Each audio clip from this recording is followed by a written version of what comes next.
Bismillahirrahmanirrahim. Assalamualaikum warahmatullahi wabarakatuh. Apa kabar teman-teman semuanya? Selamat datang di Trust Pro Official. Baik, kali ini kita akan bahas masalah cara kerja marketing properti ya. Jadi cara kerja marketing properti ini ada 6 ya. Teman-teman bisa perhatikan.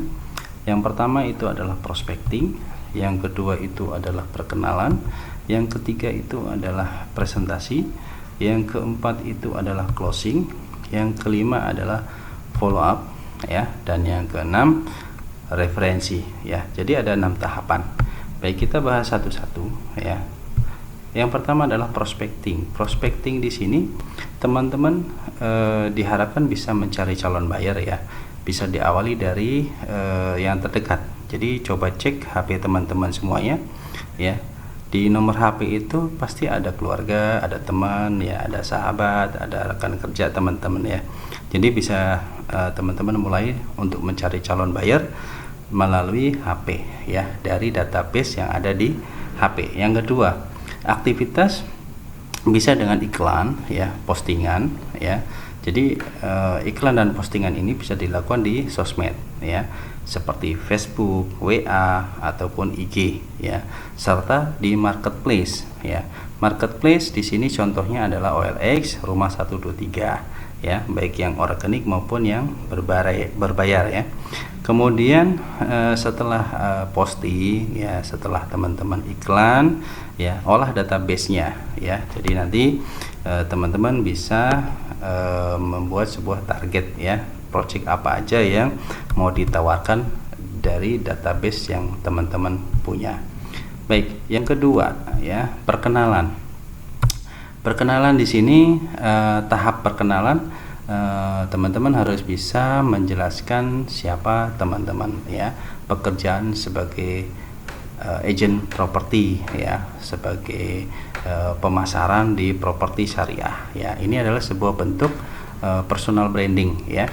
Jadi pada saat teman-teman sudah bisa memperkenalkan diri dengan baik ya, kesan pertama itu membuat teman-teman akan menjadikan calon buyer semakin trust ya. Yang pertama, nama harus disampaikan dengan baik, domisilinya juga disampaikan dengan baik ya. Pekerjaan sebagai agent properti ya, mungkin disampaikan sebagai pekerjaan sampingan boleh ya. Nah, nanti ditambahkan dengan hobi ataupun dengan yang lainnya ya. Jadi perkenalan di sini teman-teman harus membuat sebuah kesan yang terbaik pada saat detik-detik pertama ya. Jadi jangan sampai mengecewakan. Langkah yang ketiga itu adalah presentasi ya. Teman-teman harus bisa memaparkan product knowledge ya. Jadi nanti ada materi product knowledge-nya ya. Jangan sampai teman-teman tidak paham apa itu product knowledge dari properti yang mau dipasarkan. Yang kedua adalah mengedukasi calon buyer dengan tepat ya. Jadi kalau sudah paham tentang product knowledge, insya Allah bisa mengedukasi calon buyer dengan tepat. Membina hubungan yang baik ya. Jadi setelah presentasi, mengedukasi dan membina hubungan yang baik ya, teman-teman arahkan calon buyer tersebut untuk survei ya. Jadi untuk survei, untuk datang ke lokasi, nanti teman-teman harus menyampaikan ke mereka ya, kalau sudah cocok dengan penjelasan tentang product knowledge-nya ya. Jadi jangan lupa sampaikan kepada calon buyer untuk survei ya. Nah, kalau sudah survei ya, langkah keempat ya, teman-teman langsung melakukan closing ya. Jadi pada saat calon buyer itu sudah survei, arahkan calon buyer untuk melakukan ya closing booking fee ya. Nanti setelah booking fee mereka akan memilih unit. Nah, kalau sudah memilih unit, langsung closing akad. Closing akad di sini berarti menandatangani ya, ataupun calon buyer itu sudah sudah tepat ataupun sudah srek ya untuk memilih unit mereka ya. Jadi nanti di situ ada akad ya yang harus ditandatangani oleh calon buyer ya. Kalau sudah menandatangani akad ya, sampaikan kepada mereka supaya membayar DP ya, supaya untuk dilunasi. Baik. Nah, langkah yang kelima ya, terus follow up ya. Jadi follow up di sini jika mereka sudah datang, sudah survei, sudah akan melakukan pembayaran dan sudah lunas ya, itu follow up-nya paling hanya sekedar mengingatkan untuk pelunasan ya. Tetapi jika pada saat closing itu mereka belum memilih karena tidak sesuai dengan budget ya, langkah follow up ini bisa dilakukan dengan menindaklanjuti ya jika tidak terjadi closing ya. Cari tahu alasan mereka ya dan kemampuan finansialnya ya. Misalnya di project A budget mereka tidak cukup ataupun kurang seret gitu ya, arahkan ke project yang lain ya. Terus yang berikutnya membuat janji survei. Jadi bikin janji survei lagi ya sampai kepada cabui tersebut untuk melakukan survei ya. Ya, jadi pada saat cabunya itu sudah survei ya, teman-teman lakukan hal yang keempat ya, closingan lagi. Baik.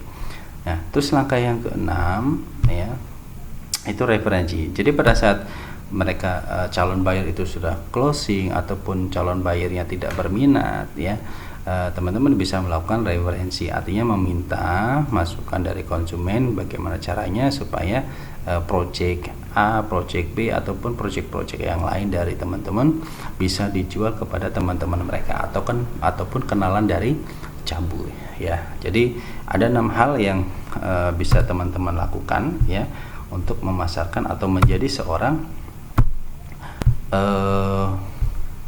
marketing ya. Jadi ada 6 hal ini yang harus teman-teman perhatikan ya. Nah, dari 6 hal ini ya kita coba simpulkan ya alurnya ya. Jadi sebagai marketing properti ya, langkah yang pertama kita melakukan prospecting, yaitu baru 5% ya.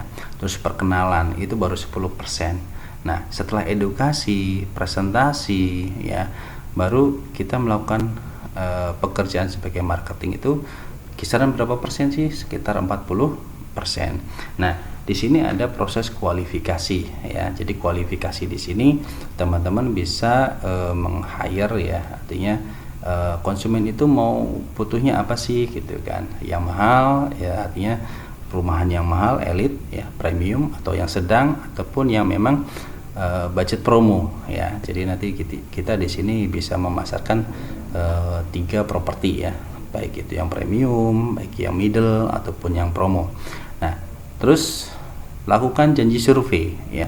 Jadi kalau sudah melakukan janji survei sampai mereka itu mau survei ya, terus nanti setelah survei kita follow up. Nah, ini pekerjaan kita masih panjang ya. Jadi ini alur ataupun roadmap ya teman-teman sebagai marketing properti sampai nanti kepada closing ya. Setelah closing, pekerjaan kita adalah mencari referensi sampai kita berputar lagi ke awal lagi untuk prospecting lagi, perkenalan, edukasi gitu kan, dan selanjutnya.